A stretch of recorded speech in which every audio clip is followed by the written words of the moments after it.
Ributnya lagi nih.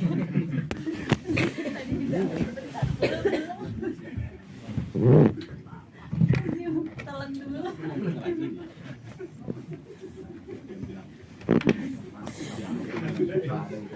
Dingin ya? Tadi kita di luar hangat soalnya. Ya di luar apa? Iya, aku dari tadi di dalam terus baru yang coffee break tadi aku di luar.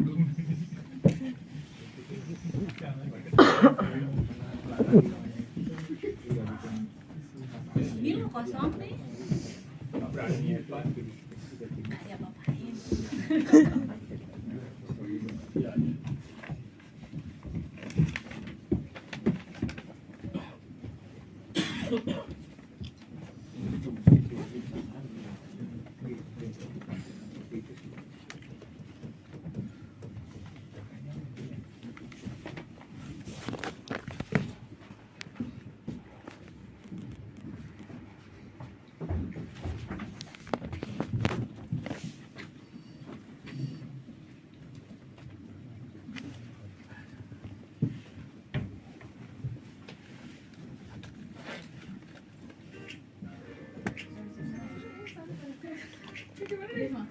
Nah. Udah, oke. Oke, selamat sore teman-teman. Masih semangat nggak nih? Udah sesi terakhir kita hari ini.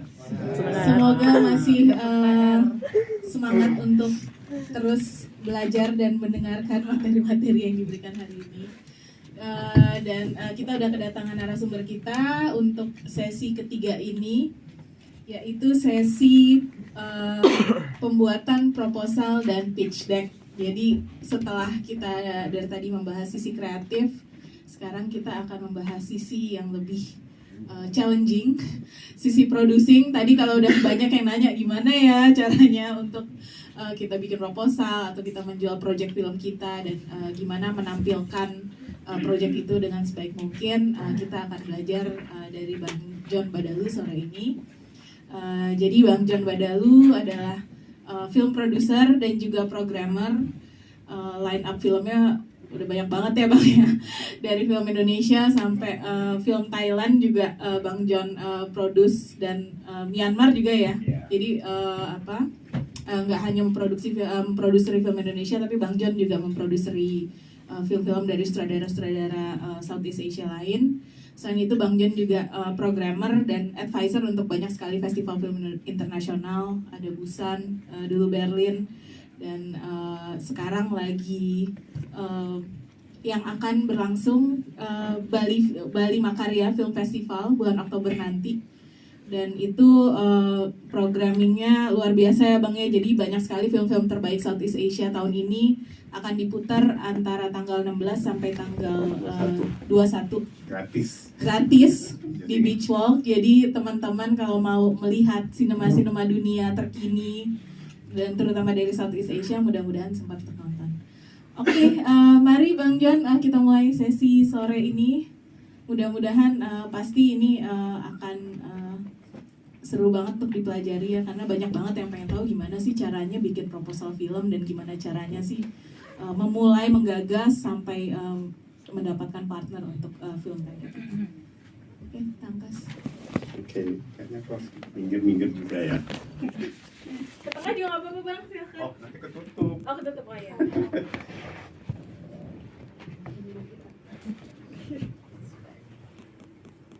Oke, selamat sore semuanya. Sesi ini sebenarnya cukup casual aja, jadi kalau langsung mau nanya aja. Dan aku ini juga membuatnya sebenarnya sangat simple, paling juga setengah jam kelar. Tetapi intinya untuk pembuatan pitch deck ini sebenarnya cukup sederhana, cuma ada memang unsur-unsur yang sebaiknya ada di dalam sebuah pitch deck. Dan nanti akan lebih banyak juga untuk sharing tentang saya sebagai produser dan pengalaman saya nanti waktu membuat proposalnya, mungkin ada beberapa. Jadi kalau mau tanya nanti silakan langsung aja ya. Oke, mari kita mulai.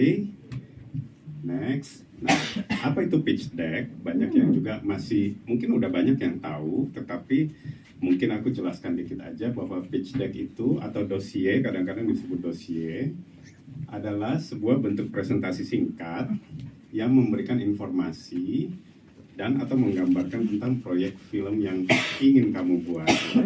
Jadi ini isinya biasanya adalah memang tentang proyeknya sendiri, menggambarkannya seperti apa, deskripsinya nanti unsur-unsurnya apa aja, nanti ada di situ semua gitu. Jadi pitch deck ini sebenarnya tujuannya terutama lebih kepada sebenarnya tujuan utama kepada para investor untuk mencari dana, tetapi kadang juga hanya kepada orang lain yang berminat dengan proyek kalian. Itu cara menjelaskan film kalian adalah dalam pitch deck. Itu lebih gampang. Oke, next. Apa aja unsur-unsur yang ada di dalam pitch deck? Yang pertama ada logline. Logline, terus ada sinopsis, ada technical data, ada biografi sutradara dan produser, ada director statement dan producer statement, ada mood and tone, ada budget dan financing plan, dan kontak. Oke, kita bahas satu-satu ya. Logline itu biasanya terdiri dari satu kalimat aja.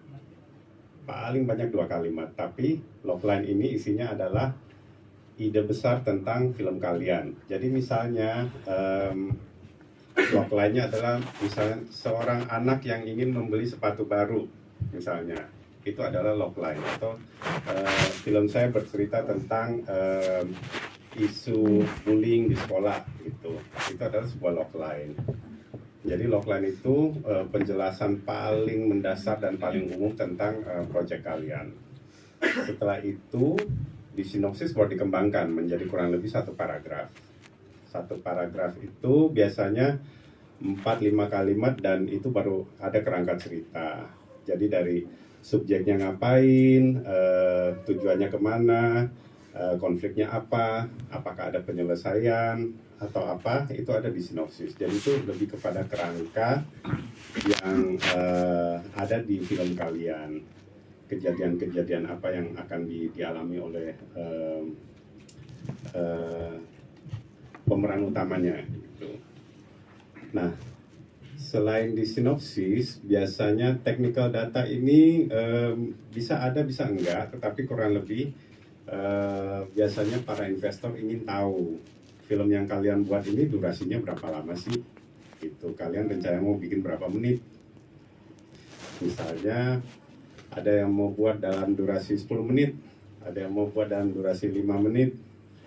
Terus jenis kamera yang ingin dipakai apa? Kalau udah tahu mau pakai kamera apa. Terus juga aspek rasio, jadi format nanti untuk ditonton itu seperti apa? Maunya kotak kah, mau melebar kah, atau ada sekarang banyak juga yang mau buat istilahnya vertikal seperti kayak HP gitu, mulai ada. Terus filmnya dalam bahasa apa? Biasanya ini informasi-informasi tambahan yang akan membuat lebih jelas kepada para investor film yang kalian buat, selain cerita aspek teknisnya seperti apa gitu.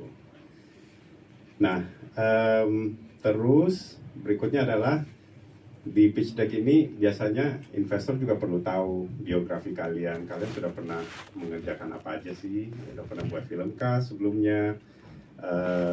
Pendidikannya, kalau belum pernah membuat film misalnya, atau punya pengalaman workshop apa, itu bisa kalian masukkan ke biografi sutradara dan biografi produser juga.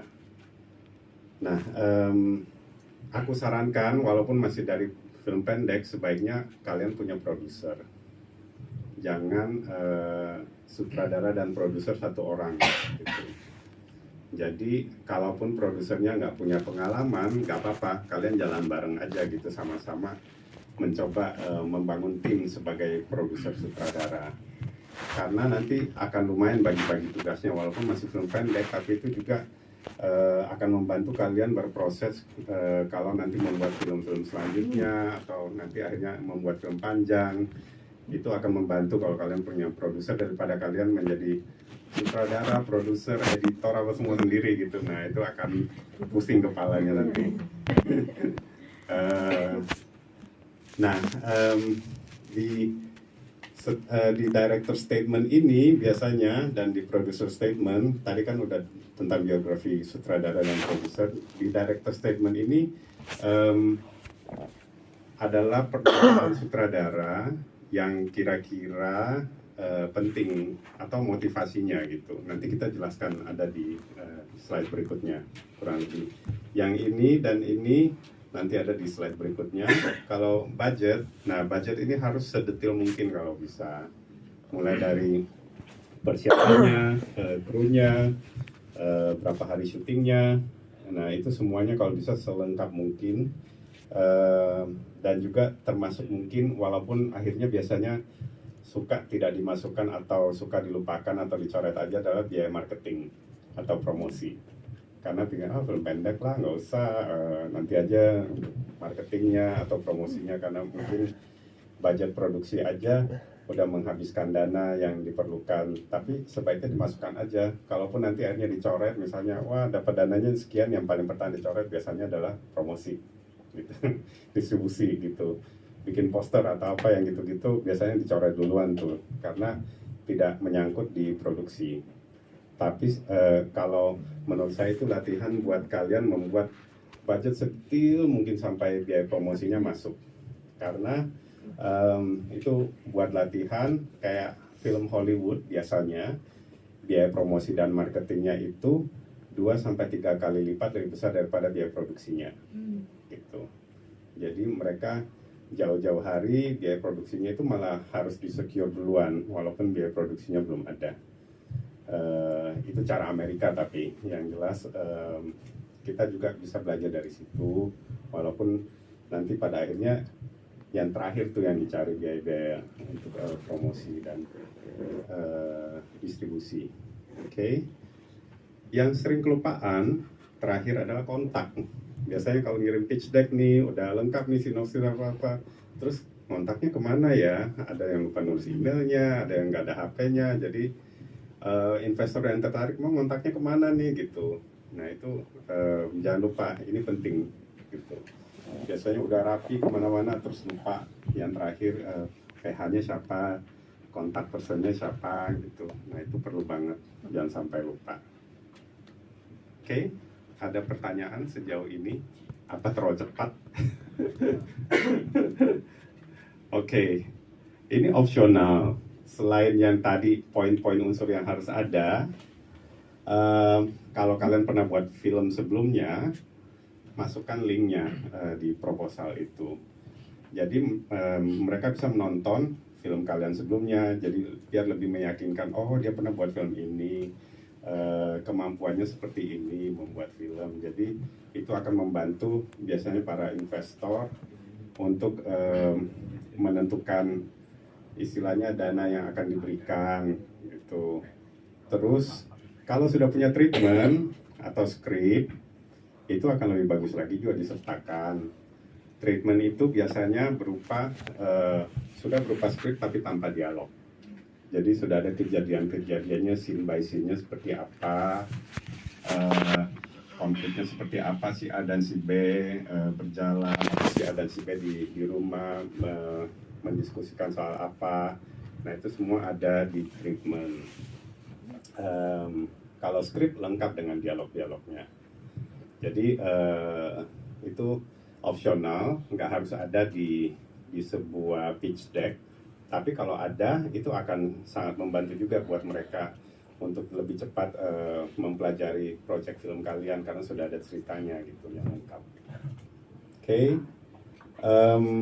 Jumlah hari syuting ini penting karena mereka akan menghitung istilahnya biayanya. Kalau kalian memasukkan di budget misalnya 15 juta gitu, terus ternyata syutingnya 15 hari, terus akhirnya yang membaca bilang ini nggak mungkin nih kalau cuma 15 juta karena per hari nggak mungkin 1 juta aja biaya produksi.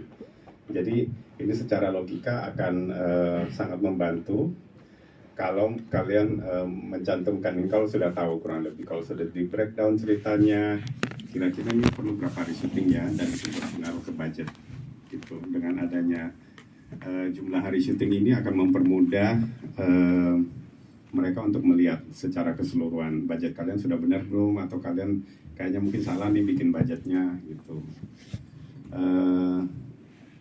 Ini juga opsional berupa wishlist cast, kira-kira film kalian mau siapa sih yang memerankan, misalnya maunya Nicholas Saputra gitu. Terus tapi budget kalian cuma berapa, jadi mereka akan melihat itu juga, wah wishlistnya terlalu mengada-ngada nih, maunya ini, tetapi kayaknya dari biaya nggak mungkin gitu. Jadi itu perlu diperhatikan, walaupun mungkin cast-nya juga nggak ada yang tahu, atau mungkin cuma aktor lokal, tetapi itu sangat membantu kalau kalian bisa memasukkan nama mereka, biografi mereka sedikit gitu. Jadi itu akan membantu juga kalian nanti mendekati aktornya itu sendiri, bahwa aku dari awal memang mau loh kamu yang memerankan peran ini, aku udah masukkan ke wishlist, siapa tahu mereka tertarik untuk berperan di film kalian.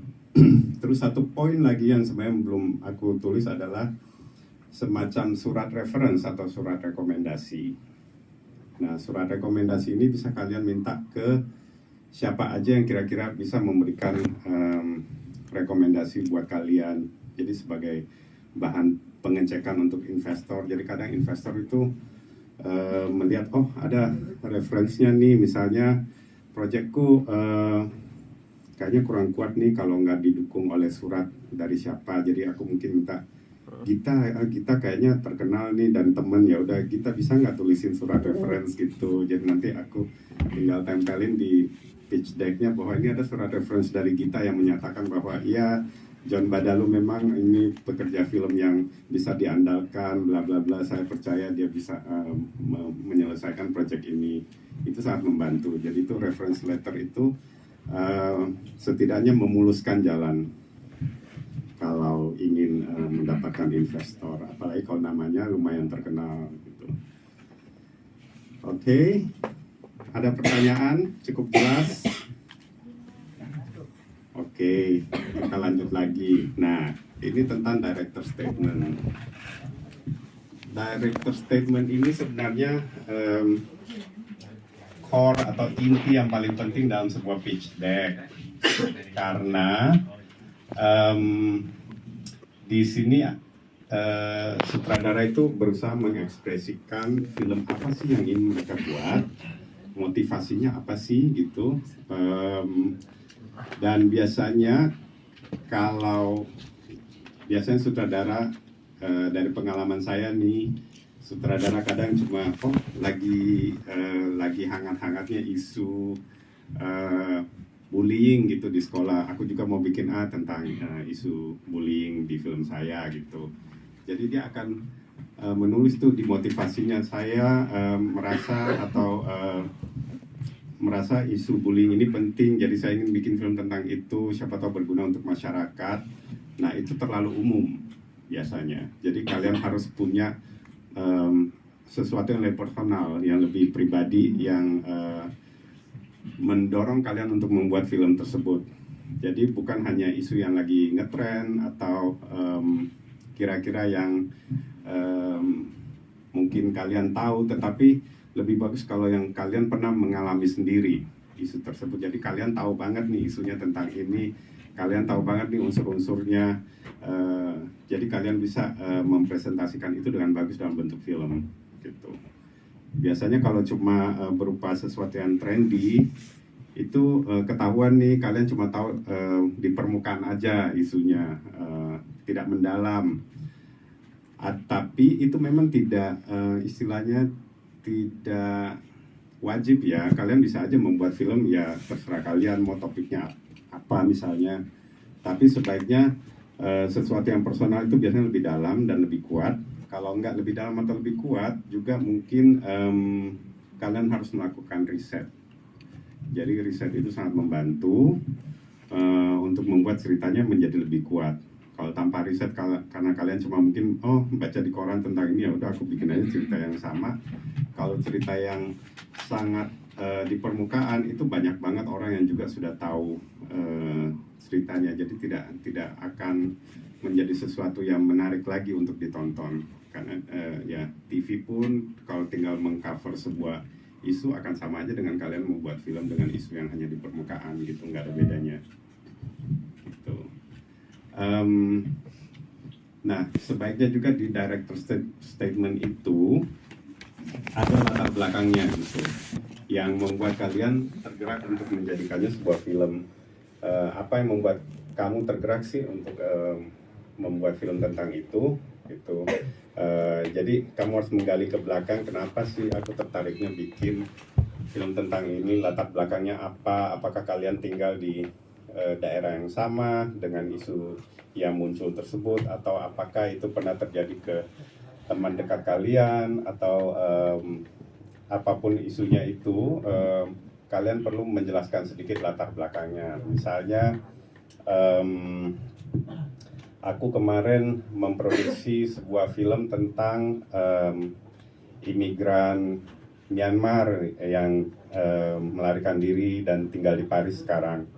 Itu kurang lebih kisah hidupnya. Jadi dia punya latar belakang yang kuat. Dia tinggal menjelaskan latar belakang negara Myanmar saat ini dalam kondisi yang tidak aman, sehingga saya ingin bercerita tentang hal itu. Pengalaman saya berusaha kabur dari negara tersebut dan membuat film tentang hal tersebut, sehingga dunia tahu bahwa situasi politik di Myanmar seperti apa.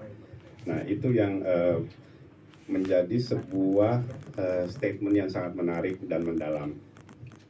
Jadi itu orang juga, oh dia mengalami sendiri kok.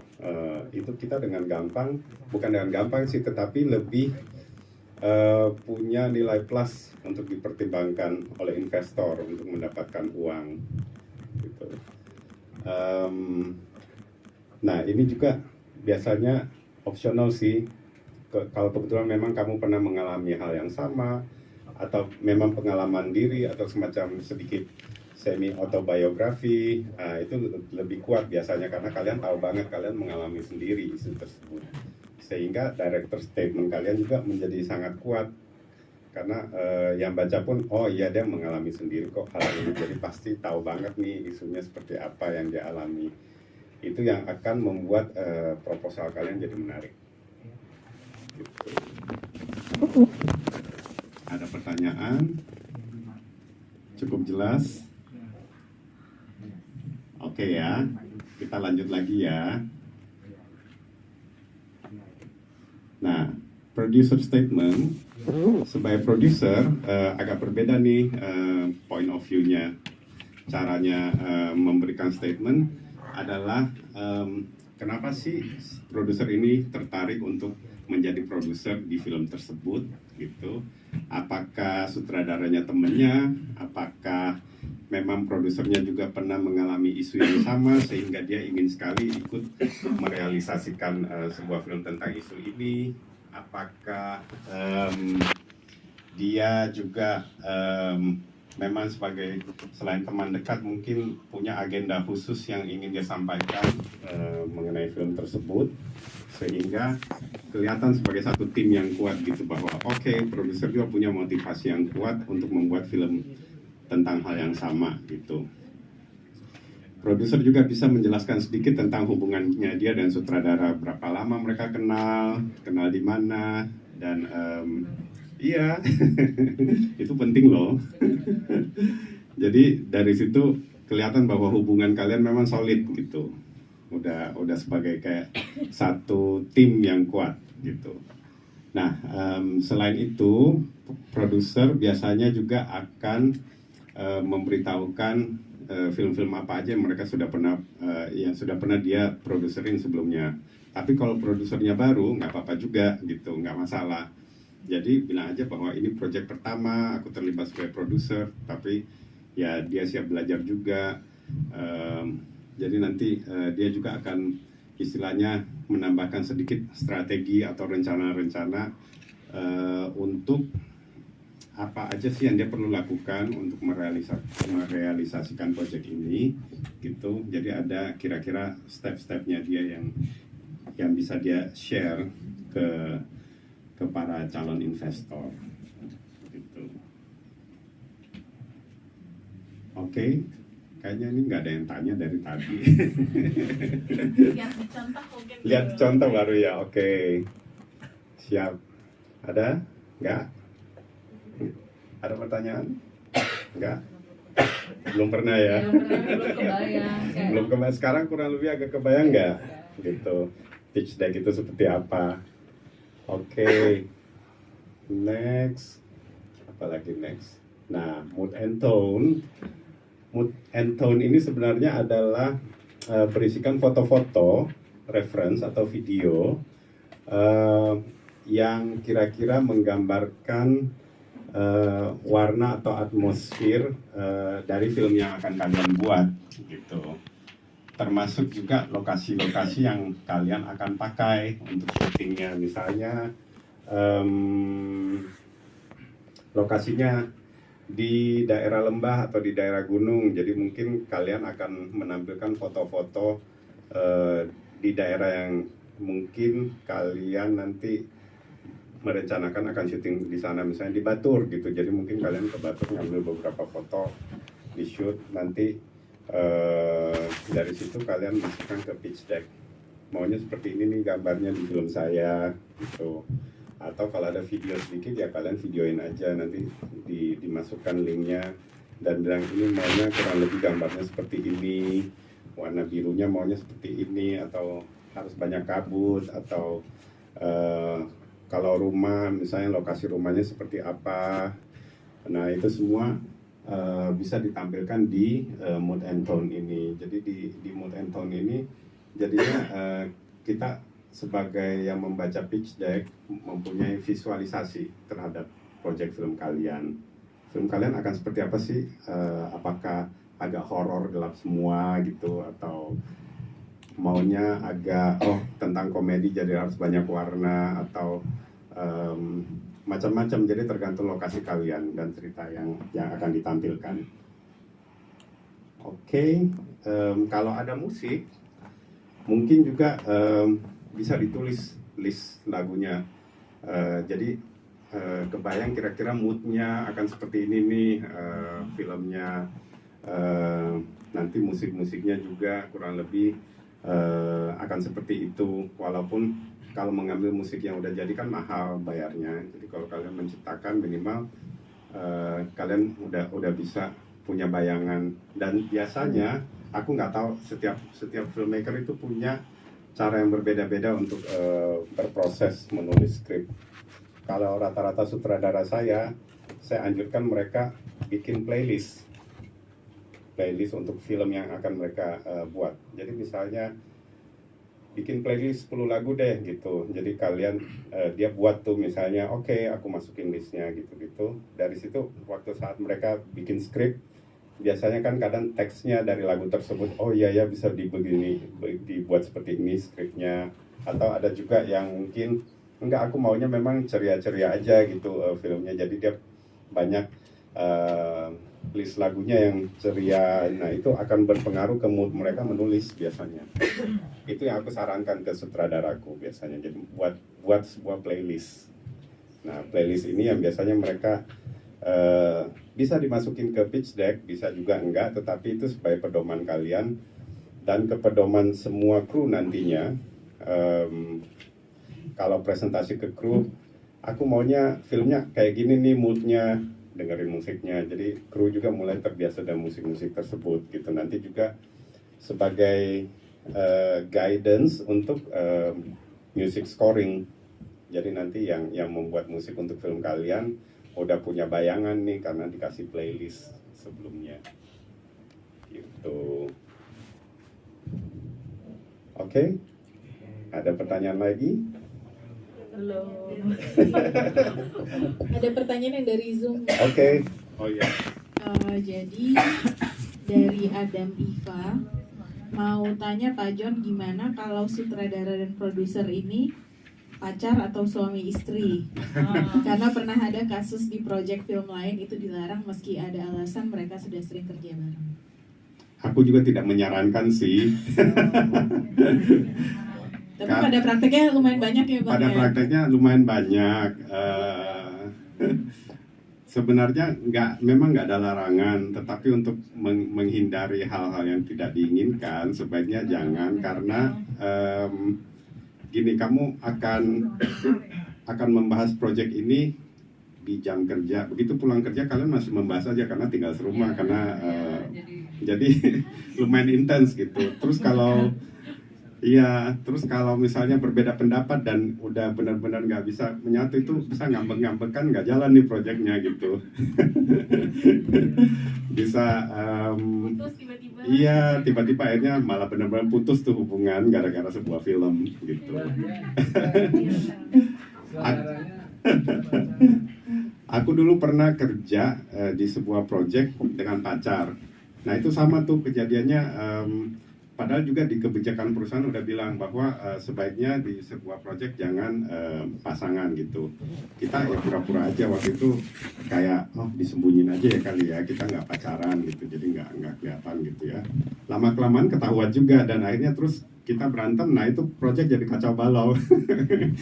Nggak ada yang, si A bilang gini, tiba-tiba kamu yang nggak mau ngikutin dia, malas banget gitu, karena udah jadi personal gitu, udah menjadi sebuah argumen yang nggak objektif lagi, tidak mengenai film lagi, tetapi lebih kepada aku lagi benci sama dia nih, jadi nggak mau ngomong gitu. Tapi biasanya terjadi pacaran setelah proyek, Pak ya. Pacaran setelah proyek boleh gitu. Cilok soalnya ya. Gara-gara cilok ya silakan gitu. Nah, tetapi selama syuting juga sebaiknya usahakan jangan, karena nanti pasti yang lain pada ngomongin di belakang gitu. Pas selesai baru ungkapkan, Pak ya. Iya. Selesai baru deh gitu. Iya, silakan.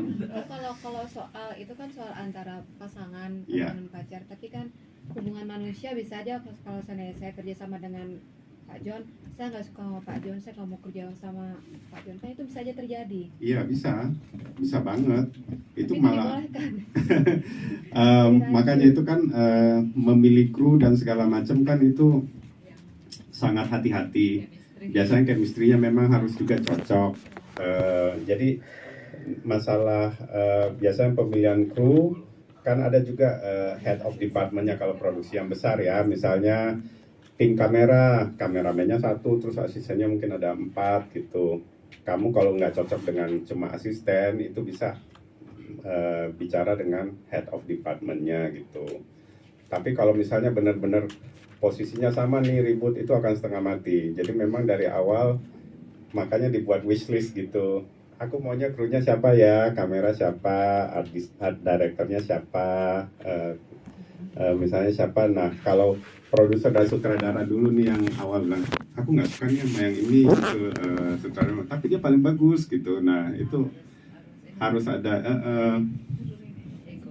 ada turunin ego. Terus ada juga yang mungkin jadinya di lapangan udah dibuat perjanjian, oke, pokoknya kalau nanti ribut kamu yang maju ya, aku nggak mau ngomong karena nanti akan berantakan gitu. Jadi ada hal-hal yang bisa dilakukan untuk menghindari itu.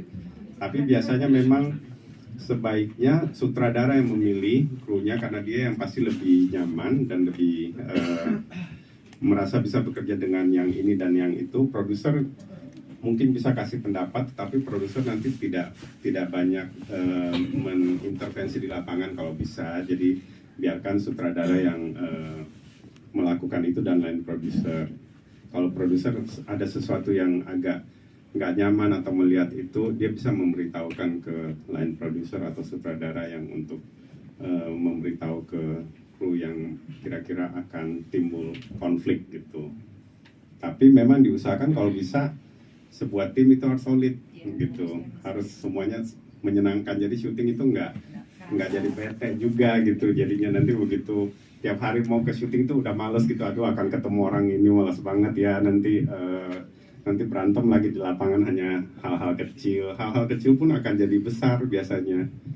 Misalnya soal makanan aja atau minuman gitu, tiba-tiba yang itu kok dapatnya makanan ini, yang ini, udah itu bisa ribut. Jadi memang harus hati-hati sih kalau memilih kru gitu. Dan Dan makanya biasanya dikasih wishlist krunya, dia maunya siapa aja dan dipelajarin bareng kenapa kamu milih dia. Nah itu bisa dibicarakan gitu. Ya. Saya ada 2 pertanyaan dalam konteks kita proses ini ya. Kita itu harus mencampurkan director statement dan producer statement. Sementara kita ini kan baru ditanya tentang cerita aja dulu. Kita belum punya imajinasi siapa produsernya, dan karena kita kan belum sejauh itu gitu.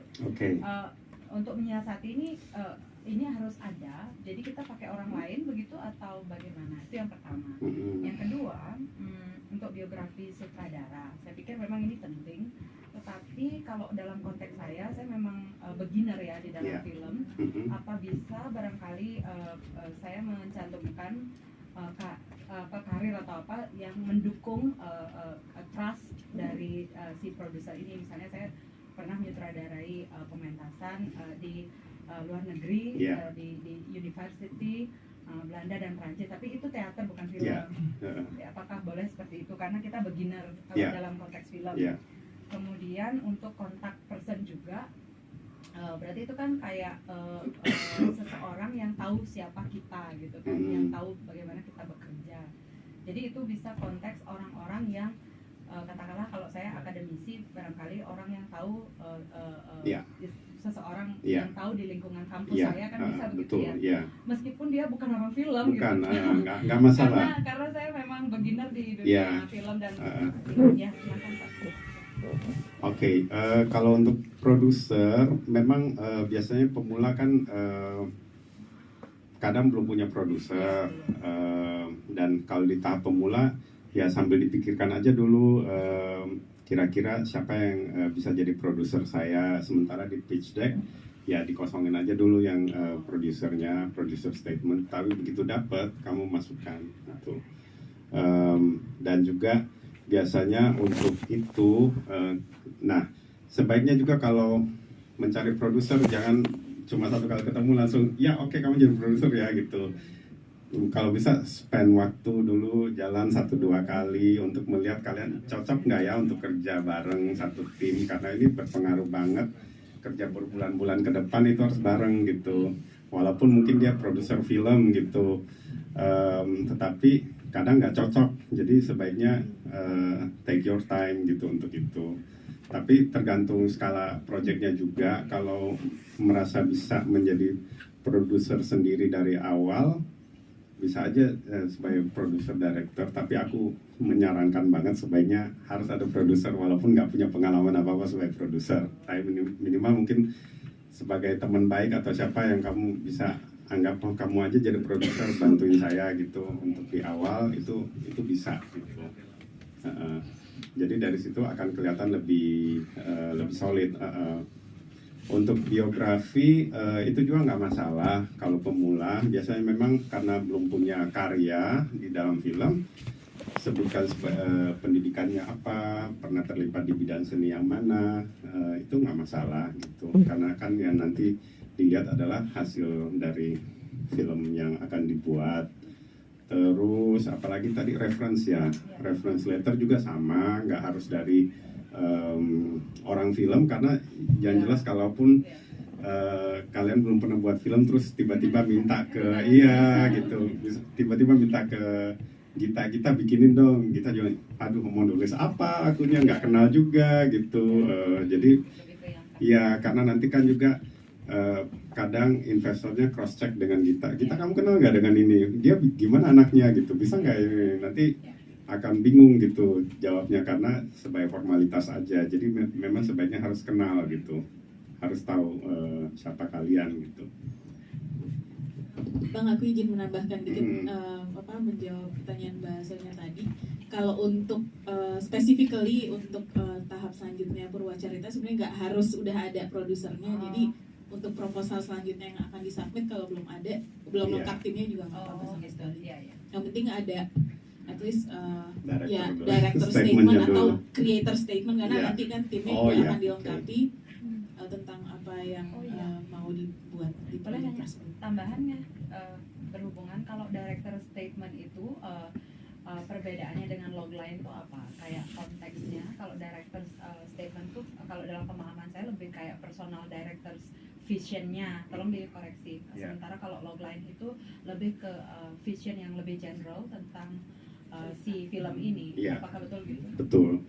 Logline itu benar-benar cuma satu kalimat, misalnya film ini bercerita tentang isu polusi air di Bali gitu misalnya. Hanya satu kalimat. Sebaiknya. Ya.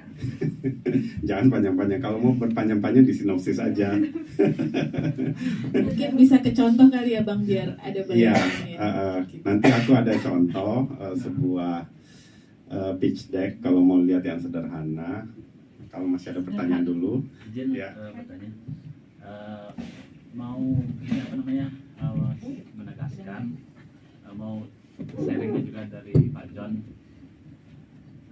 Ya, terima kasih. Mau bertanya kepada Pak John sekaligus juga menegaskan ke panitia. Saya ini kan benar-benar pemula dalam artian nol kalau dilihat di film ini, karena kalau dari tadi saya ngobrol sama teman-teman, ada yang udah punya tim segala macam. Kalau saya benar-benar sendiri. Oke. Saya baru punya saya sendiri sebagai Oke. penulis gitu. Makanya saya ingin tanya, posisi misalkan saya gitu, misalnya terpilih sebagai 5 besar gitu, posisi saya itu nanti apakah boleh hanya sebagai creator saja, penulis saja, atau bisa jadi director plus creator, atau penulis saja, atau produser juga iya gitu. Kalau dari panitianya itu seperti apa, dan sharingnya dari Pak John bagaimana? Terima kasih. Aku izin jawab yang ini ya Bang ya.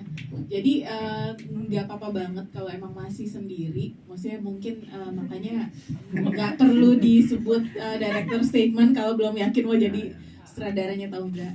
Bisa writer statement atau creator statement, karena nanti di tahap selanjutnya baru kita akan mencoba melengkapi timnya gitu. Jadi kalau untuk yang setelah workshop ini kan nanti akan memperbaiki Bang proposal yang sudah dibuat kemarin untuk teman-teman. Nggak apa-apa masih writer statement atau creator statement kalau belum yakin juga, misalnya oke, saya mau ngedirect ini, atau misalnya udah nya saya produce aja deh, atau ya justru malah producer statement, saya akan mencari tim, saya akan mencari sutradara dan tim kreatif yang akan bersama saya di project ini. Jadi salah satu aja, either director, writer, creator atau producer sih nggak apa-apa, yang penting kita tahu visi di balik pembuatannya seperti itu.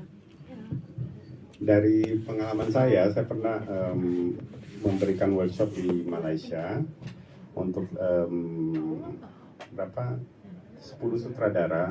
Well, sebenarnya mereka juga masih antara sutradara, penulis, produser, belum tahu gitu ya. Jadi mereka masing-masing punya cerita, tapi jadi mereka presentasi tentang ceritanya, idenya dari mereka. Oke, aku ingin membuat cerita seperti ini, atau idenya seperti ini. Nah, pada saat itu dari 10 itu kan yang nanti dipilih menjadi 3 untuk akhirnya diberikan dana untuk membuat film. Nah, 7 yang lainnya ini membantu, malah yang akhirnya kenalan dari workshop itu, yang aku mau dong bantuin jadi produser, aku mau dong. Jadi akhirnya kamu menemukan tim di hanya lingkungan itu aja gitu. Siapa tahu bisa berkolaborasi seperti itu juga, ada kemungkinan gitu. Tapi maksudku dengan workshop semacam ini atau pertemuan seperti ini tuh saling membantu, malah lumayan tuh, udah jadi kru sendiri gitu. Akan sangat saling mempelajari. Misalnya malah mungkin ada 2-3 project yang orangnya sama, tapi yang ini di project yang ini dia sebagai sutradara, di project berikutnya mungkin dia produser. Jadi kalian bisa saling bertukar, ya collective work jadinya.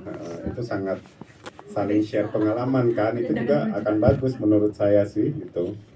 Itu ide yang menarik waktu itu yang terjadi di Malaysia. Tiba-tiba yang nggak kepilih bilang, tapi aku tetap mau ikut boleh ya, gimana caranya gitu. Udah deketin lah yang menang gitu. Aku bisa nggak bantu di mana gitu. Karena semua masih pemula aja gitu.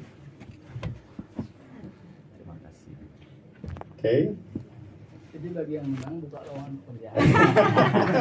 Kami yang punya otak, talent, bisa kayak gitu ya. Karena saya betul bukan kerja.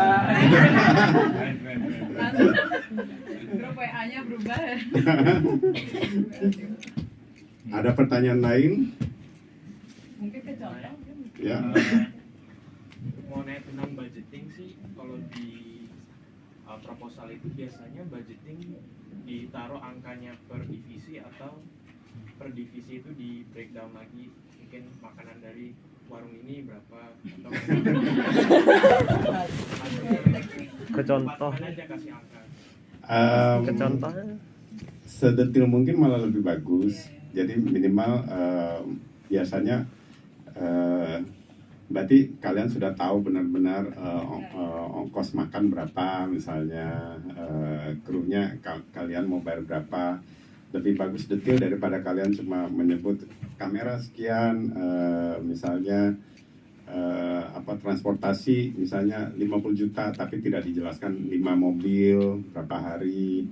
Nah itu lebih bagus kalau dijelaskan satu-satu, jadi sedetail mungkin malah lebih bagus gitu. Jadi biasanya yang membaca juga, oh dia tahu detailnya, dia tahu banget harganya dibanding yang asal ngasih harga aja gitu. Karena menyesuaikan budget yang diberikan, karena biasanya misalnya kita apply udah di sebuah kompetisi berhadiah 50 juta untuk membuat film, dia pokoknya ngepas-pasin 50 jutanya untuk itu, tapi tanpa tahu detailnya gitu. Aku tambahin dikit, nanti setelah workshop hari ini kita juga akan sharing materi-materi yang udah presentasikan hari ini, sama mungkin beberapa contoh kayak budgeting, film pendek, template saya seperti apa, nanti biar bisa dipelajari teman-teman. Nah ada template nanti. Template. Jadi lebih gampang tuh. Dulu aku mulai nggak ada, ngarang-ngarang sendiri, gimana nyarinya ya, pusing. Tapi ya udah belajar dari pengalaman aja sih, akan lebih memudahkan sih sekarang, karena banyak juga kadang tinggal di Google sekarang ada beberapa template yang keluar. Kalau dulu benar-benar nggak ada, jadi benar-benar iya mengira-ngira berapa ya, apa ya, terus sekarang udah jadi wah ini belum masuk unsur ini, nggak kepikiran waktu itu karena belum pernah punya pengalaman bikin juga. Oke, ada pertanyaan lain? Oke, kita masuk ke contoh aja kali ya. Bisa yang Basri dan Salma mungkin contoh pitch deck-nya. Basri dan Salma.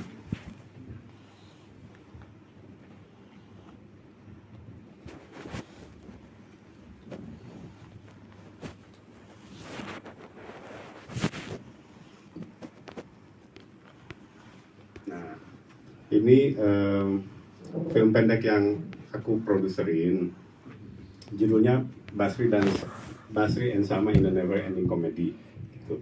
Kalau bahasa Indonesianya Basri dan Salma dalam sebuah komedi yang tidak pernah berakhir gitu. Yang komedi yang terus berputar. Itu intinya. Ini pitch deck yang sangat sederhana, sangat simple. Kita nggak bikin macam-macam. Yang jelas ya halaman pertama cuma judul. Terus kita scroll sedikit ke bawah. Nah, ada contoh kayak kurang lebih kayak posternya gitu. Jadi ini sedikit udah mulai kelihatan visualnya seperti apa sih gitu. Visualnya agak-agak kumuh kesannya, nggak kayak iklan banget, enggak.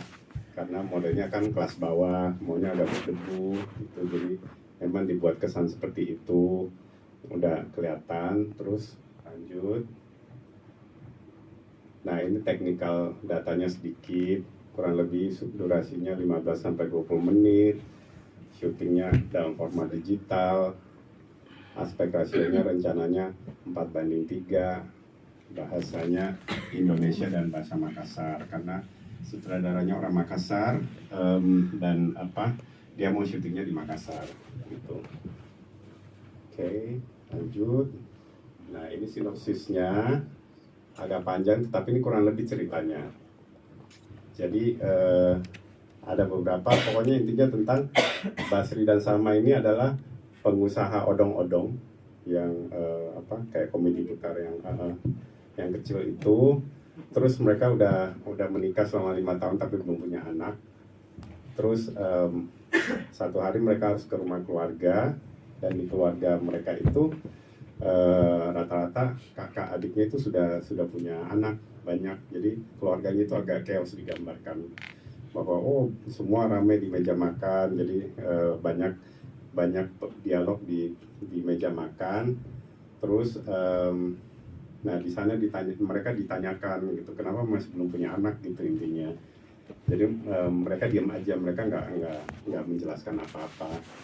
Nah, hari berikutnya mereka tetap kerja sebagai tukang odong-odong, tapi karena di sini baru mulai kelihatan bahwa mereka itu sebenarnya benci anak-anak gitu. Tapi karena kerjaan mereka harus berhubungan dengan anak-anak, jadi mereka berusaha manis dengan anak-anak. Makanya mereka sebenarnya memang merencanakan nggak mau punya anak gitu intinya.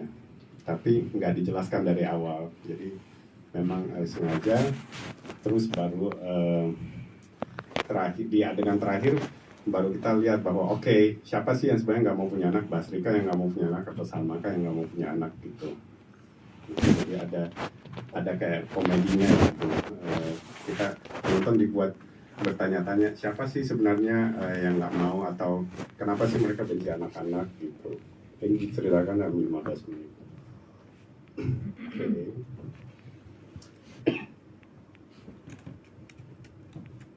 Nah, ini skripnya. Nah, skripnya lumayan panjang prosesnya. Draft satunya di April 2021, draft 2-nya di November, draft 3 di Januari, draft 4 di Januari juga, draft 5 di Februari.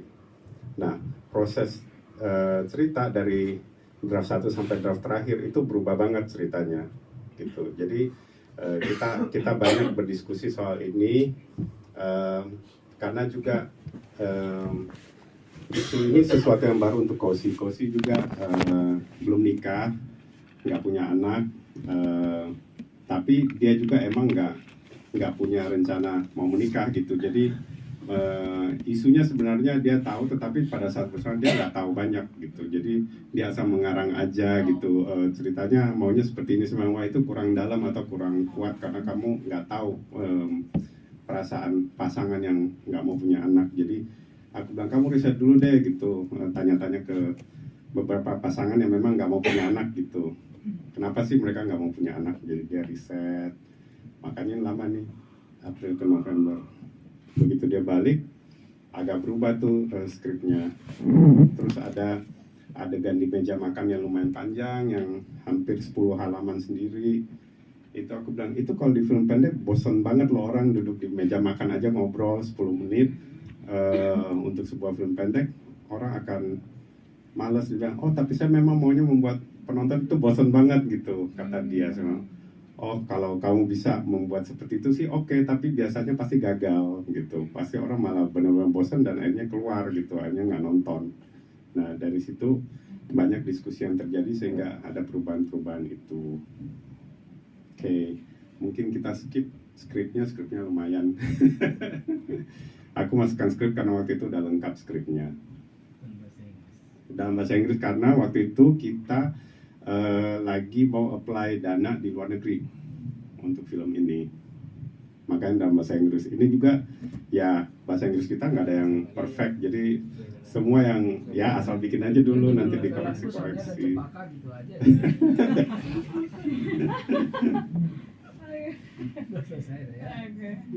Nanti aku yang batin nanti. Aku kan menjamahnya. Bentuknya tidak harus jahatan. Itu meja makan. Nah ini director's biografinya gitu. Jadi ada sedikit biografi tentang sutradaranya gitu. Oke, lanjut. Nah, di sini ceritakan sedikit dia pernah film sebelumnya masuk kemana, apa segala macam gitu. Oke, mari lanjut. Nah ini statementnya dia. Jadi kenapa dia memilih cerita ini gitu. Jadi dia bilang bahwa yaitu ini kayak semacam apa ya, bukan dilema sih tapi ironi karena ceritanya tentang sepasang suami istri yang emang nggak mau punya anak tapi pekerjaannya berhubungan dengan anak-anak tiap hari gitu. Jadi antara harus menerima nasib gitu, harus dekat dengan anak-anak setiap hari. Padahal setiap hari mereka kalau bisa jangan berhubungan dengan anak-anak lebih bagus, tapi kenyataan hidup kan tidak bisa memilih jalan hidup, jadi mereka harus hidup dengan itu gitu setiap hari. Nah itu dia jelaskan di sini statementnya. Nah ini saya, pengalamannya apa ada di situ gitu. Nah saya di tahun 2021 memproduksi 3 film pendek. Entah kenapa pas pandemi itu malah akhirnya karena film panjang mungkin masih susah, akhirnya pas ada beberapa sutradara yang film pendek yang bilang mau dong kalau bisa produserin film pendek. Saya bilang oh ya udah boleh juga ya, aku jarang banget produce film pendek. Akhirnya memproduce film pendek selama 2021. Oke. Terus lanjut.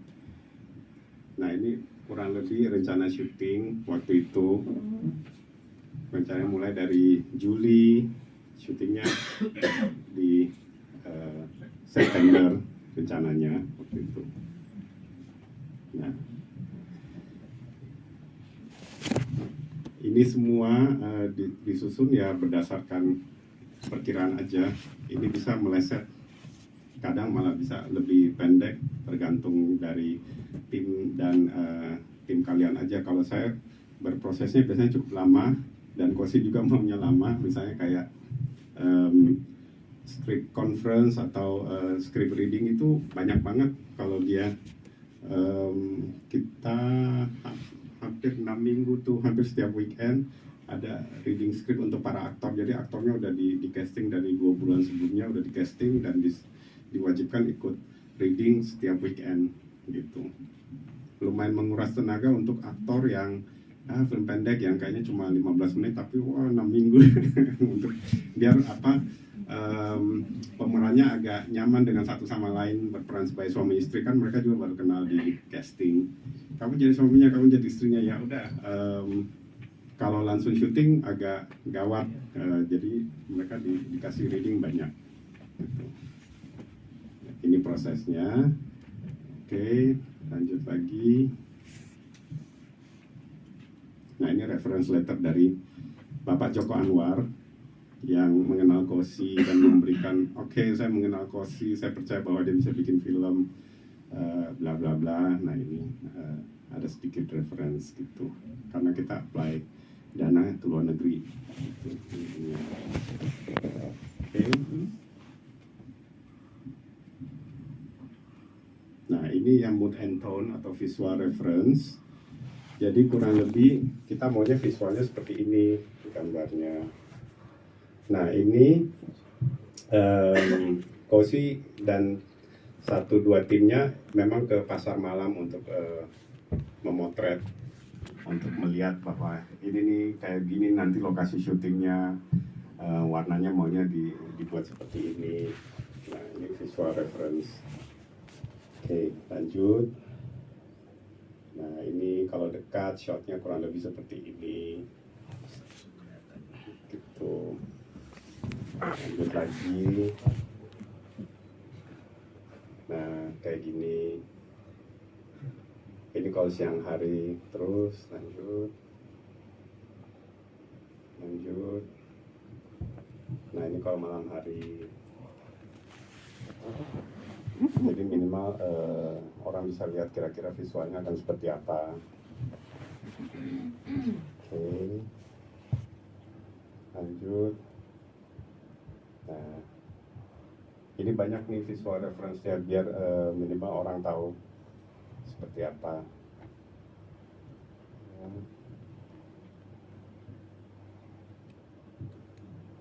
Oke.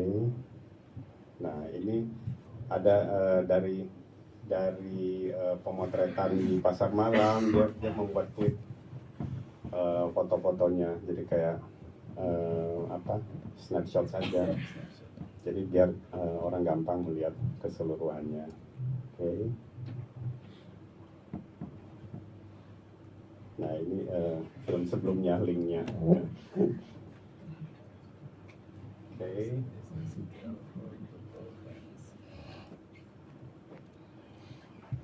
Ya, sip. Itu yang sangat simple, tanpa desain apa-apa pitch deck-nya, nggak ada dibagus-bagusin apa, tapi benar-benar halaman putih aja ditempel-tempelin foto dan teks.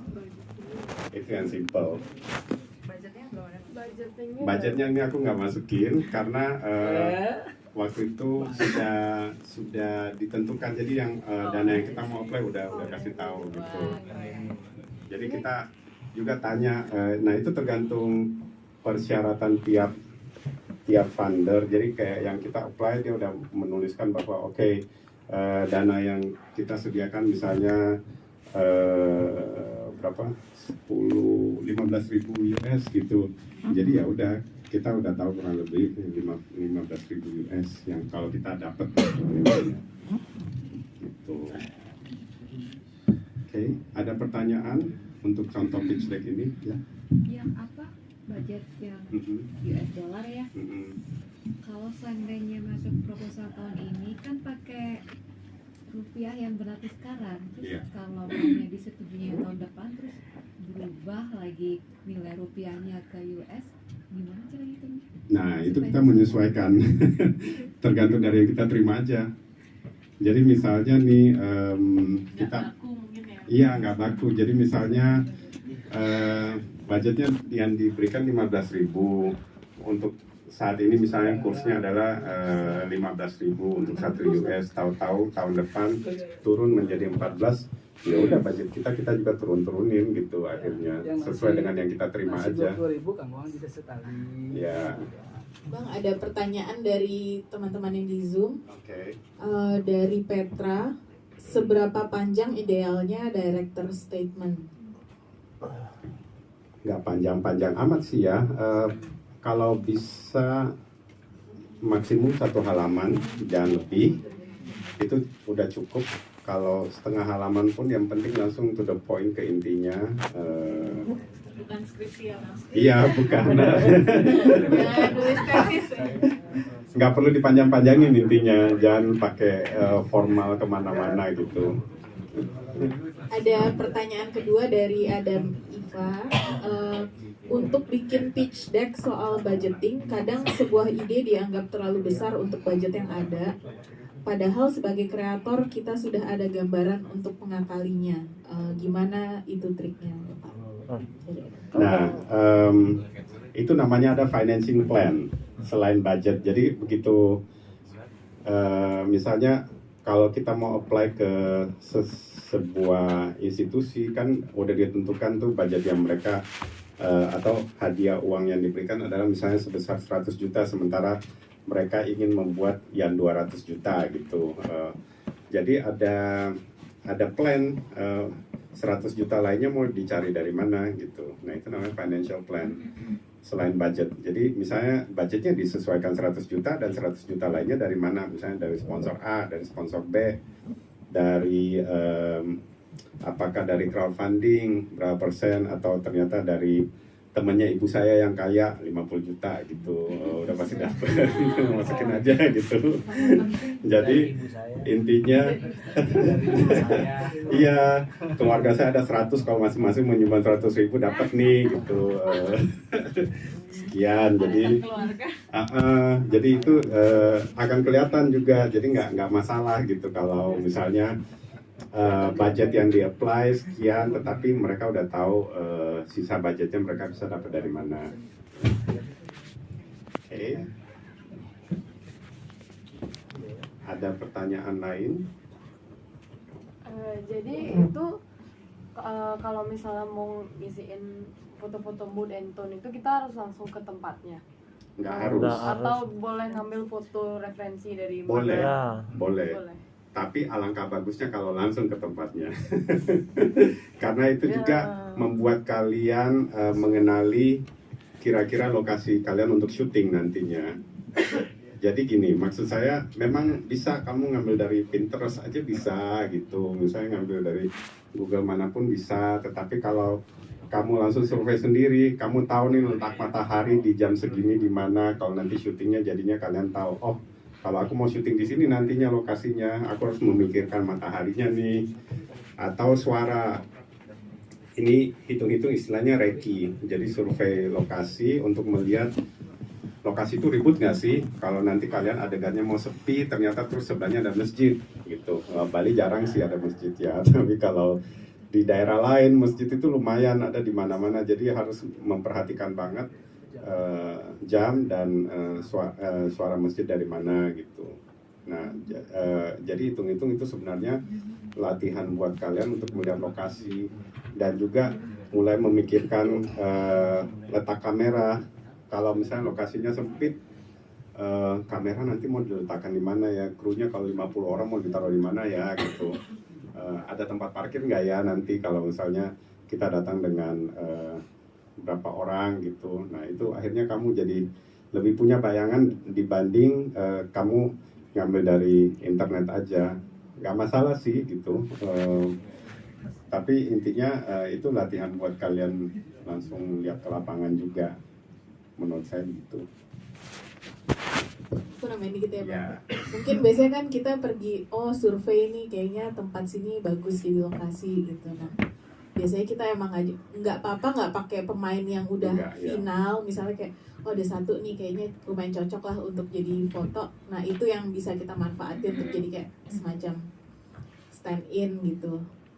Nah biasanya itu lebih ngebantu orang untuk mendapatkan gambaran oke, akan seperti apa sih filmnya dibandingin emang kita ngambil reference mood and tone dari film lain atau dari Pinterest. Tapi nggak harus udah final pemain apa segala macamnya, itu yang penting apa ada ininya lah kayak gambaran. Yang Basri dan Salma ini juga bukan pemainnya akhirnya. Ini cuma temen aja yang kamu ya yang diajak jalan kemarin. Kamu dipakein topi ini, dipakein ini biar ada aja. Tapi begitu pas mau produksi, kita bilang kayaknya nggak mungkin mereka ikut casting sih, tapi kita melihat oh kayaknya nggak sekuat itu sebagai pemain. Gitu. Kadang-kadang proposalnya 5 tahun kemudian. Iya baru, betul. Jadi anaknya ceritanya anak kecil udah SMP sekarang. Jadi emang pasti situasional ya Bang. Gitu. Ada pertanyaan lagi ya? Saya mau tanya soal timeline. Mana yang boleh diundur, mana yang harus ikut jadwal? Oh, itu agak susah ya. Gimana ya menjelaskan timeline itu? Biasanya kalau satu mundur akan berhubungan dengan yang lainnya ikut mundur gitu. Mungkin sebenarnya kalau timeline itu lebih yang penting kita punya target sebagai tim. Tapi ini beda halnya kalau misalnya emang udah ada deadline tertentu ya, misalnya oke nih bulan Desember mesti selesai atau kapan gitu. Cuman kalau untuk film in general biasanya itu kita bikin, yang penting timnya udah punya plan seperti apa, tapi kalau ternyata molor atau yang lain sih itu lumrah ya Bang. Ya, tergantung, makanya kan kadang ada target yang misalnya harus jadi di Desember, berarti kita harus hitung mundur dari situ tuh, jangan sampai lewat. Jadi kalaupun lewat dari sekarang udah mulai dipikirkan plan B-nya, kalau nggak bisa ini harus bisa ada gantinya secepatnya di 1-2 hari yang berbeda. Jadi memang harus ada dikasih spare time yang bisa fleksibel, tetapi kalau bisa, nah yang susah memang adalah mengunci kru. Kru itu kadang misalnya nih, kita membuat timeline nih ya, syuting tanggal misalnya November 1, 2, 3 gitu kan, udah dikunci di sana, terus tanya krunya, DOP bisa nggak tanggal 1, 2, 3, DOP bilang bisa, aktor bilang aku nggak bisa gitu, atau bagian sound bilang aku nggak bisa tanggal 1, 2, 3, misalnya dia 2, 3, 4. Nah ini jadinya pengaturan semua kru yang ikut harus benar-benar sama dulu baru bisa jalan. Nah itu yang lebih susah menentukan itu. Begitu itu semua udah di lock bisa semua nih tanggal segini, nah itu akan jalan dengan baik. Tapi untuk menentukan itu yang kadang lama, jadi memang harus dipikirkan. Makanya diberi waktu sedikit lebih lowong gitu untuk memikirkan kalau ini nggak bisa dipindah kemana. Kayak Basrida sama ini tadinya maunya syuting di September gitu, September sekitar tanggal 5 gitu kan. Udah nih kita udah kru semua kayaknya bisa nih, tetapi sebenarnya yang penting waktu itu kita maunya DOP-nya dari Jakarta, director of fotografinya. Kita kontak yang wishlist kita, misalnya si A, kita kontak si A bilang, wah nggak bisa, saya sibuk. Oke, kita kontak si B. Jadi kita udah punya plan nih, jadi kalau si A nggak bisa ada minimal 3 nama deh. Si B kita kontak, wah nggak bisa juga gitu. Terus si C bilang, aku bisa tapi di Agustus. Nah kita yang panik gitu ya, Agustus, tanya lagi kru-kru lain. Kalau pindah ke Agustus gimana? Ada yang bisa, ada yang enggak. Nah sekarang mayoritas nggak bisa, jadi ya udah kita di OPCC kita juga lewatkan. Akhirnya bilang oke, kayaknya nggak ada yang mungkin bisa dari Jakarta dan waktu makin mepet, kita udah di awal Agustus waktu itu cari DOP dari Makassar aja. Ya udah tanya DOP dari Makassar. DOP Makassar dia bilang aku bisa tapi minggu keempat Agustus. Nah tanya lagi kru-kru yang lain, gimana kalau minggu keempat Agustus, nggak jadi di September. Akhirnya semua pindah ke September, ke Agustus minggu keempat. Nah baru dia bisa disusun setelah itu ke belakang-belakangnya.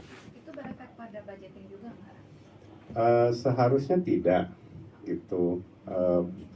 Berefeknya kalau kita DOP-nya jadi lebih murah karena dari Makassar aja, nggak menerbangkan dari Jakarta, biaya pesawat, biaya hotel. Terus juga biasanya DOP kan dia membawa tim, misalnya 2 orang atau 3 orang.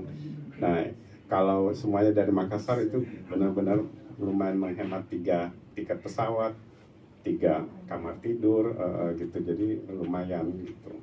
Jadi di satu pihak kita lumayan senang, oh akhirnya udah menghemat biaya, tetapi di pihak lain ya kita nggak dapat nih DOP yang kita inginkan gitu, yang di wishlist kita yang dari Jakarta mungkin gambarnya jadi lebih bagus gitu misalnya. Ya udah terima nasib gitu. Nah itu kompromi-kompromi yang akan ada di produksi. Oke. Ada pertanyaan lain? Udah?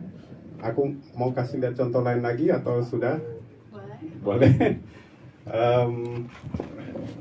Bisa kasih lihat yang Islandia. Nah ini sebenarnya Islandia ini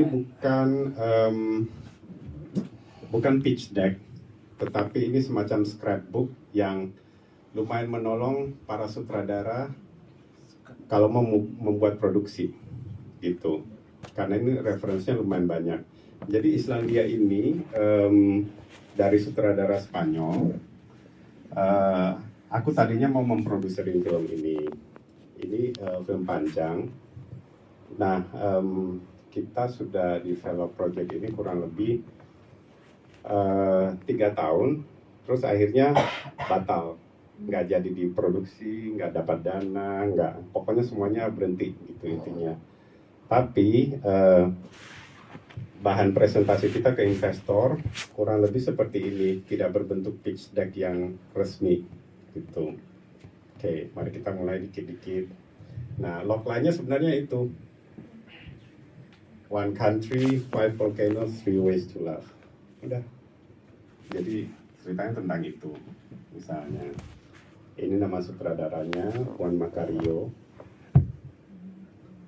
Oke. Nah, ini indeksnya. Jadi isi pitch deck ini adalah ini.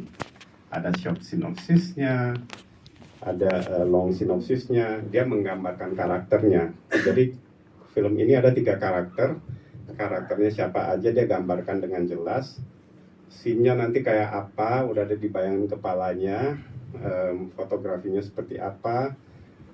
Udah survei lokasi. Musik yang akan dipakai apa. artnya, bajunya pun dia udah membuat semacam oke, bajunya akan kayak gini nih karakter-karakternya.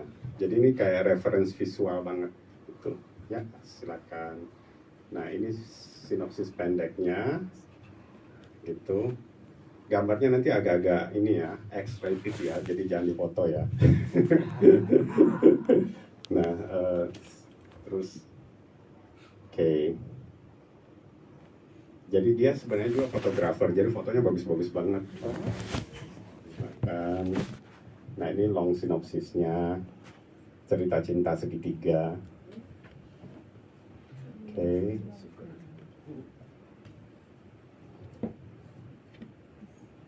Nah, ini karakter pertama namanya Blanca.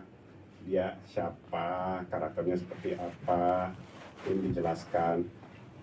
Usianya kurang lebih 30-32 gitu. Kerjanya sebagai apa gitu. Jadi minimal ada referensi kecil tentang karakter, ya silakan. Nah, karakter Blanca ini di syutingnya akan seperti ini bentuknya. Silakan. Oh, berhenti. Nah, profilnya dia Blanca ini. Terus, nah ini karakter kedua Adamson seperti ini, usianya 35 sampai kurang lebih 35 ke 38. Dia adalah pemain violin, pemain biola. Karakternya seperti ini. Terus, jadi ini menolong untuk casting nanti. Yang dicari maunya seperti ini, gitu aktornya, bentuknya.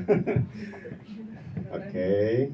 Ada yang Miguel, karakter ketiga, umurnya, terus ya udah ini kayak gini profilnya kurang lebihnya. Macam referensi gitu. Iya, betul. Ini semua referensi tentang film, dari karakter, dari lokasi nanti ada. Silakan. Nah, ini karakternya. Cuma ada 5 orang kurang lebih yang main di film ini.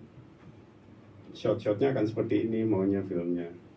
Jadi reference gambarnya nanti kurang lebih kalau close up seperti ini, kalau medium seperti apa gitu. Oke. Nah, ini adegan-adegannya kurang lebih dibuat excerpt-nya, bagian-bagiannya aja gitu. Akan ada adegan seperti ini, ada adegan betrayal, ada adegan apa gitu. Jadi cuma sedikit-sedikit diberitahukan gitu. Karena ada skripnya nanti yang diberikan. Oke. Ada banyak shot yang sangat close up yang cuma bagian-bagian tubuh yang kelihatan gitu.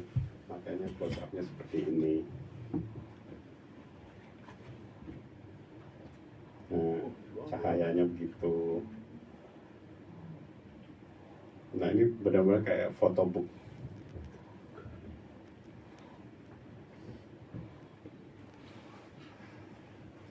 Ya. Ini ngajuin dana ke LPD nggak setujui karena ada rokok dan pornografi. Ya kan di LPD pertamanya masturbasi. Iya, vaksin 2 itu. Iya. LPD coret dah. Banyak LPD. Gitu kan.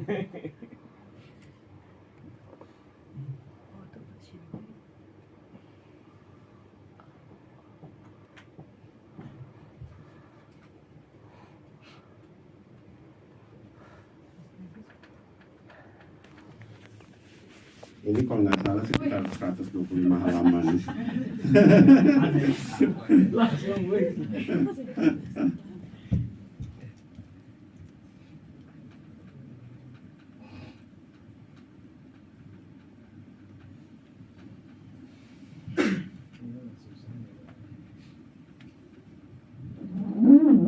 ini investor lumayan banyak yang tertarik dengan proyek ini karena melihat visualnya gitu, dan apa, walaupun dia belum pernah membuat film panjang, dia itu cuma sebagai fotografer dan film pendek. Cuma memang yang susah adalah di skrip. Dia itu susah banget menulis skrip karena dia orangnya lebih visual, begitu disuruh nulis skrip dia lumayan lama, satu draft itu ada 1,5 tahun baru keluar lagi draft keduanya. Setelah draft kedua itu mandek, dia nggak bisa nulis lagi. Jadi kita agak susah untuk pitch karena semua orang menunggu mana skripnya kita mau baca gitu. Gitu.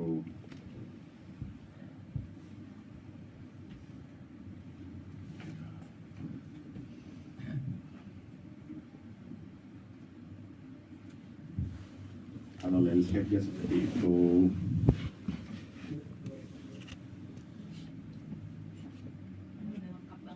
Iya, ini Iya, ini teman-teman ini reference untuk syuting ini bagus banget. Jadi per department itu udah langsung tahu, DOP langsung oke, kayak gini nih nanti gambar-gambarnya. Yang kostum juga akan langsung karena kita ada yang bagian kostum nanti kasih lihat seperti apa. Jadi untuk yang kostum designer juga kira-kira seperti apa ini location. Itu waktu itu kita kan lokasinya maunya di Iceland, di Islandia. Jadi dia ke Islandia untuk foto tempat-tempatnya, maunya syutingnya di seperti ini. Nah untuk ke Islandia waktu riset ini fotonya dia sendiri semua. Jadi dia kita crowdfunding biar ada uang untuk dia berangkat ke Islandia selama seminggu untuk foto gitu. Sayang banget ya nggak jadi ya. Lebih sayangnya saya nggak diajak ke sini. Nah, aku juga nggak diajak, nggak cukup uangnya. Tapi duitnya untuk dia aja, untuk ke sana satu orang, cukup untuk satu orang. Tapi intinya jangan lupa producing itu, terutama untuk project itu, aku nggak tahu kalau yang lain. Kalau di aku sendiri mendevelop project, kadang dari 10 project akhirnya yang benar-benar jadi sampai jadi film cuma 1. 9 lainnya mati di jalan. Seleksi alam juga ya Bang? Seleksi alam, kadang ya itu karena pecah, nggak cocok dengan sutradara, akhirnya beda visi. Setelah 2 tahun nggak sanggup lagi gitu, angkanya udah beda. Nah, ini musiknya dia ada, jadi musiknya dia kurang lebih mengekspresikan kira-kira seperti apa bunyi di film tersebut. Terus dia ada list lagunya itu ini track listnya. Jadi misalnya ini membangun imajinasi aku juga untuk imajinasi semua yang membaca. Jadi kadang yang membaca dia akan search ke Spotify, nyoba dengerin lagu ini. Oh musiknya kayak gini. Oh berarti nanti adegannya kurang lebih dengan musik kayak ini akan seperti apa gitu. Dia udah membuat, walaupun nanti tentunya musik ini nggak masuk ke filmnya mungkin karena mahal, tetapi untuk music scorer yang nanti akan mendesain musik udah punya bayangan referensinya seperti kayak gini-gini semua nih gitu lagu-lagunya. Oke, styling udah ada semua per karakter, maunya pakainya seperti ini, itu udah ada semua.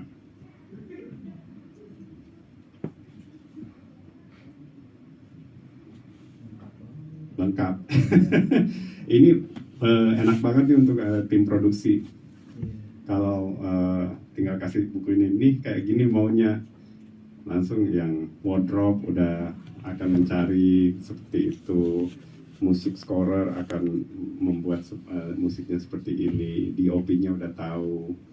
Nah art-nya juga udah ada nih, setnya akan seperti ini nih, itu rumahnya.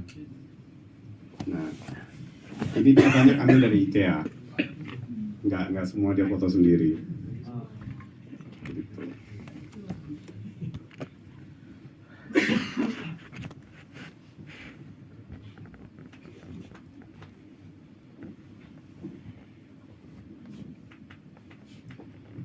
Oke, apalagi kayaknya udah selesai nih. Nah, kontak, jangan lupa kontak terakhir.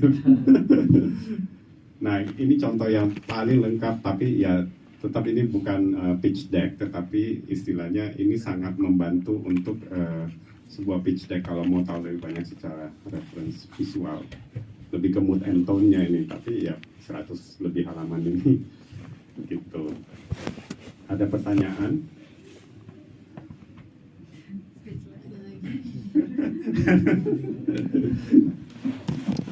Lumayan nih buat latihan, walaupun mungkin kalian bikin film pendek pertama kali, kalau bisa sebagus ini yang ya, akan lebih menolong banyak yang membaca dan siapapun yang membaca pitch deck kalian untuk presentasi kalian. Ada pertanyaan nih?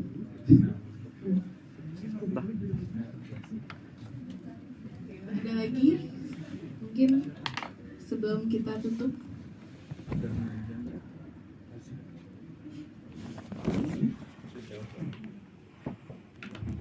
Semua cukup jelas? Wah. Bang, aku izin sharing contoh budgeting sama financing Ya, plan sama production timeline ya mungkin ya, yang lebih simpel ya. Ya.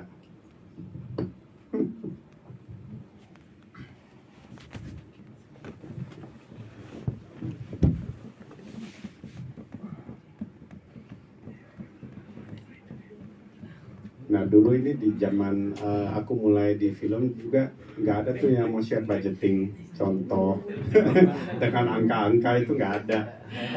Apa ya bang? Iya itu setengah mati banget dulu nyarinya, benar-benar yang aduh ini ngerjain sendiri gimana ya, benar-benar nggak tahu harga gitu. Jadi benar-benar buta. Zaman sekarang enak, banyak dikasih contoh. Dulu aduh.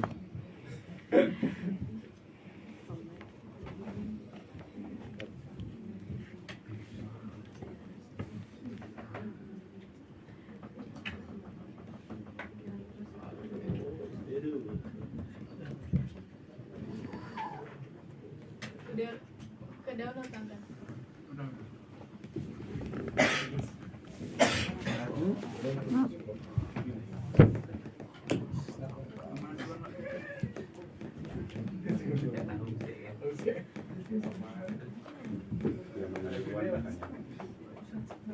Yang new proposal dulu.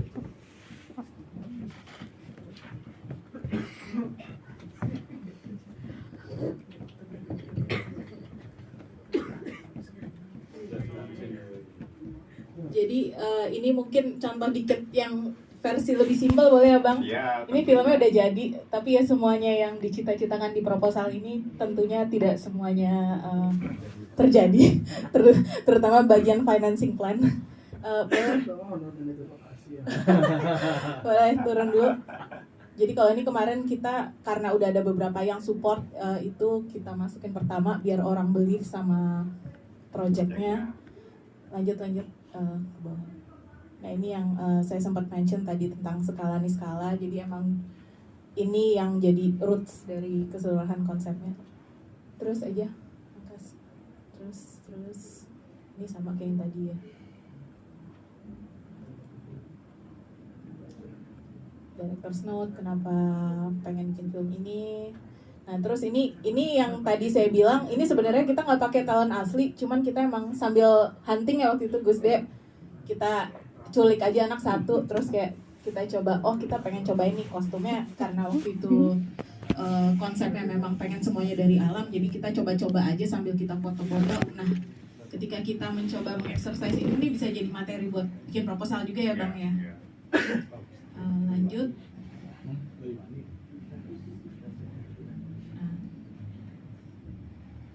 Nah ini sebenarnya kita fotoin muridnya Dayu aja lagi latihan, kita foto-foto. Cuman orang ketika ngeliat itu visualnya jadi lebih kebayang gitu seperti apakah filmnya akan disajikan. Nah ini kita juga kolaborator siapa aja. Nah biasanya yang akan collaborate siapa itu juga akan ngasih kredibilitas ya Bang ke film itu sendiri. Sedikit biografi. Lalu kita ngomongin filmnya, misalnya kayak kostum sama make up, konsepnya sedikit seperti apa. Kalau ini emang kita pengen semua kostum itu diambil dari elemen-elemen alam gitu, jadi pakai daun, pakai segala macam yang bisa diambil di lokasi. Nah Next, sama artistic element, locations. Ini juga akhirnya nggak dipakai di filmnya, tapi ini yang ide awal kita ya, karena ini kan pasti akan, ide kreatif itu pasti akan terus hidup dan terus berkembang terus. Nah ini sebenarnya kita ambil pas riset, jadi emang hunting lokasi, nyari lokasi yang pas untuk ruang ceritanya. Hunting simple gini aja sebenarnya bisa jadi materi visual juga buat bikin proposal. Terus Rumah sakit. ya ini jadi ya. Dari semua yang disajiin cuma satu lokasi yang mereka pakai. Oke, terus ini next biodata, filmografi kayak yang tadi. Terus aku langsung paling belakang aja. Siapa itu? Next. Nah, ini production timeline sesimpel ini juga nggak apa-apa sebenarnya. Jadi kayak lebih nggak harus yang tadi kan lumayan expert ya Bang ya, detail banget gitu. Tapi bisa seperti ini Tapi juga. bisa sesimpel ini, misalnya kayak oke, riset sama story development kapan, penulisan skenario kapan. Misalnya kalau di film tuh ada 3 tahapan besar ya, pre-production atau persiapan produksi, production atau syutingnya, setelah itu post production atau editing. Nah itu 3 tahapan itu yang mungkin kira-kiranya bisa iniin. Nah kalau ini kan emang film panjang ya, jadi emang pasti waktunya lebih lama. Kalau film pendek pasti kita cuma butuh misalnya production hanya 2-3 hari syuting atau 1 hari itu bisa. Yang satu lagi, thank you, nih ada kontaknya juga belakangnya tadi. Tidak lupa ya Bang, nanti ada yang mau ngasih uang, nggak ada kontak. Nggak ada kontaknya, bingung kan. Jadi memang jangan lupa ada kontak. Nah ini beda lagi karena waktu itu ini kita bikin kayaknya pas belum sempat survei ke lokasi. Jadi visualnya kita bikin dari gambar aja untuk tahu mood ceritanya. Ngeliatnya bisa di 1 page gitu aja. Zoom out.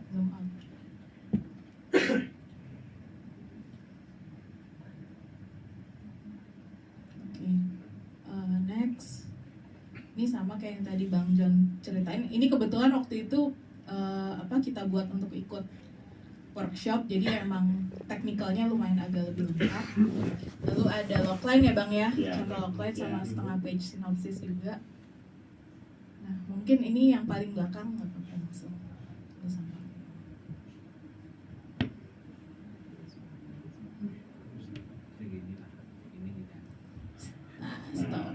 Nah ini cita-cita, kejadiannya tentunya jauh dari ini, cuman ya kalau jadi produser ngarang dan bercita-cita nggak apa-apa. Jadi kita emang kalau waktu itu karena ini kita bikin buat Europe, kalau mereka itu budget terlalu kecil itu nggak make sense, malah nggak believe sama projectnya. Nah of course ini tidak bisa diaplikasikan di Indonesia ya Bang. Jadi kalau ini emang kita coba ini tinggi-tinggiin lah gitu. Nah ini contoh garis besar aja dari above the line, pre-production, rehearsal, karena waktu itu kita bikin film tari. Production cita-citanya 25 hari syuting, ujungnya cuma 10 hari ya.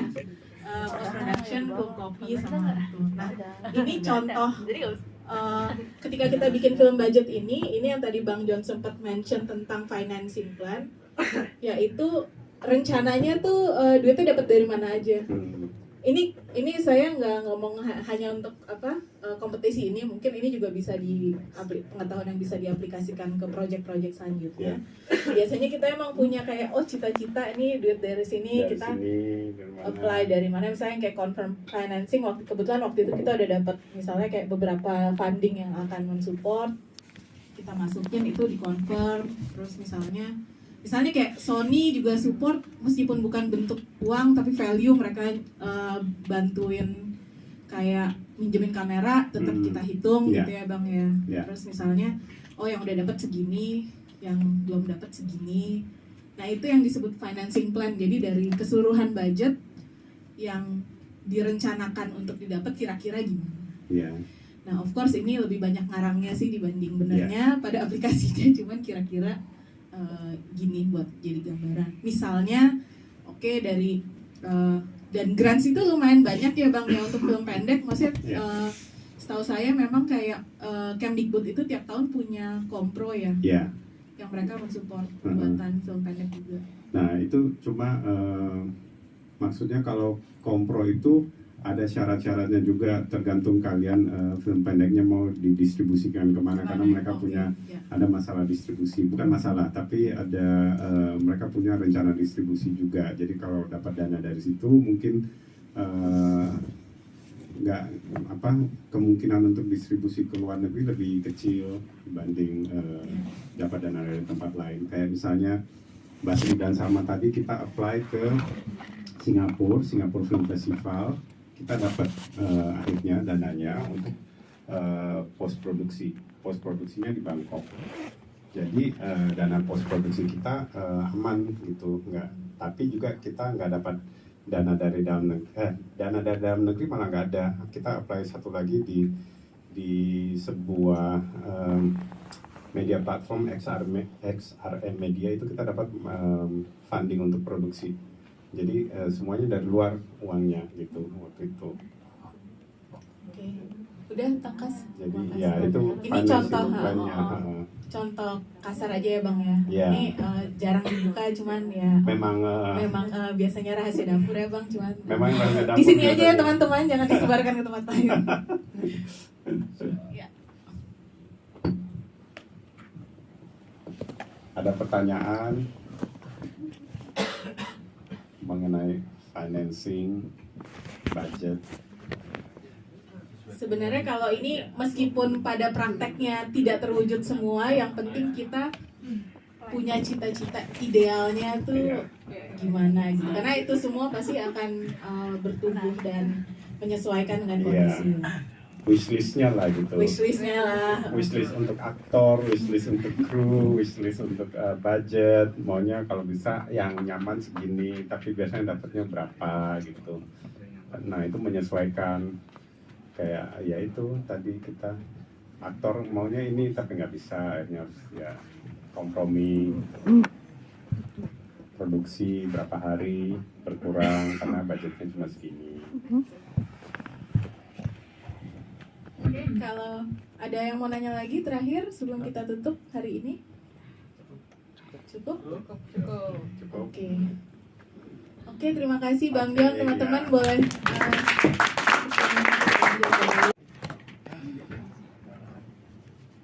Pulang dia,